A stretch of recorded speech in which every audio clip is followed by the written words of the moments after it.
Look at this map of the Indian Ocean in the 11th century. You're seeing the footprint of a colossal empire that stretched from the Ganges River in India straight across the water to Southeast Asia. This was the Chola Empire at its height. Long before European galleons crossed the Atlantic, the Cholas were operating massive merchant fleets. To put their scale in perspective, their primary trade ships were 4 times the size of Christopher Columbus's Santa Maria, capable of carrying hundreds of sailors and massive cargo loads. Those massive ships were feeding a booming global trade network. Goods were constantly flowing between the desert markets of Arabia, the ports of southern India, and the wealthy Song dynasty in China. But the open ocean is hostile, and pirates were a constant threat. In this era, the power that controlled these specific maritime sea lanes effectively collected the dividends of every spice and silk shipment crossing the ocean. That control belonged to the Chola's primary geopolitical rival, the Buddhist Srivijaya Empire, based in modern-day Indonesia and Malaysia. As you can see in this satellite view, the Srivijaya sat right on top of a geographic bottleneck, the Malacca Strait. Any merchant ship traveling between east and west had to squeeze through this waterway, allowing them to act as a massive geopolitical toll booth. The Srivijaya used that geographic advantage to extort the powerful Tamil merchant guilds of southern India. They routinely seized guild ships and confiscated highly valuable cargo if the merchants refused to pay exorbitant fees. Protecting this economic lifeblood required a shift in doctrine. The Cholas had to look beyond their mainland borders and project force directly into the deep ocean. This maritime pivot began under King Rajaraja I. He understood that projecting naval power across an ocean required immense domestic wealth and secure borders at home. To generate back capital, he centralized land administration and constructed massive temple complexes.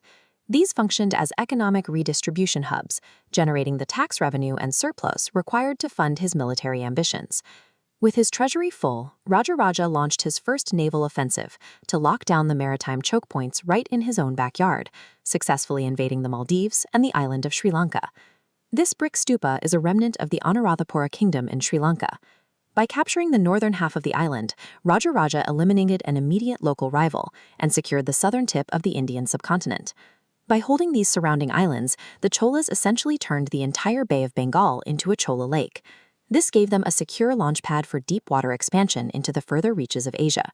But building ships that could survive a deep-sea invasion required engineering that could withstand the open ocean.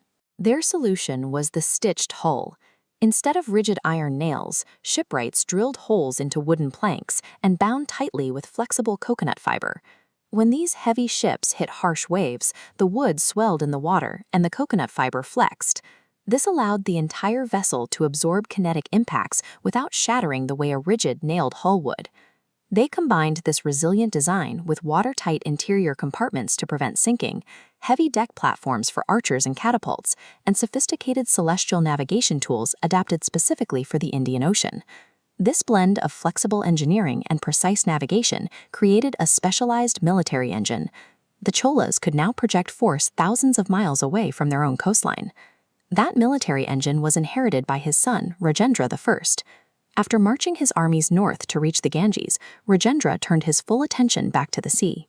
In 1025, in direct response to merchant guilds suffering under the Srivijaya blockade, King Rajendra launched an enormous overseas naval expedition on a scale that was entirely new for the entire region. He executed a calculated decoy strategy. He sent a distraction fleet straight towards the major port of Kadaram. Meanwhile, the main Chola strike force sailed south, slipping through the Sunda Strait to hit the Srivijaya capital of Palembang by surprise. The capital fell quickly. From there, the fleet systematically moved along the coast, dismantling 14 fortified Srivijaya ports. In a matter of months, Rajendra's strike effectively ended the Srivijaya monopoly, forcing the rival empire to cede control of the region's most profitable sea lanes. But the most significant detail of this conquest is what Rajendra did next. He packed up his fleets and went home. He didn't leave occupying armies, and he didn't try to build permanent political colonies in Sumatra.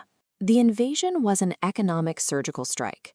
The objective was simply to secure the sea lanes, break the toll booths, and hand control of the trade back to the multinational Tamil merchant guilds. With the trade network protected, Hindu and Tamil culture flowed freely across the ocean.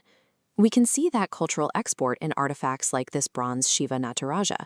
as well as the Sanskrit and Tamil words still found in Southeast Asian languages today. This strategy functioned like an ancient corporation state. The Cholas used military force to guarantee free trade and project cultural influence, avoiding the massive long-term costs of direct foreign rule. Fast forward 1,000 years, and the geometry of the map hasn't changed. The exact same maritime choke points dictate global commerce today. Modern powers are still maneuvering over these same sea lanes, especially the Malacca Strait, to secure supply chains and counter foreign encirclement tactics like the string of pearls strategy.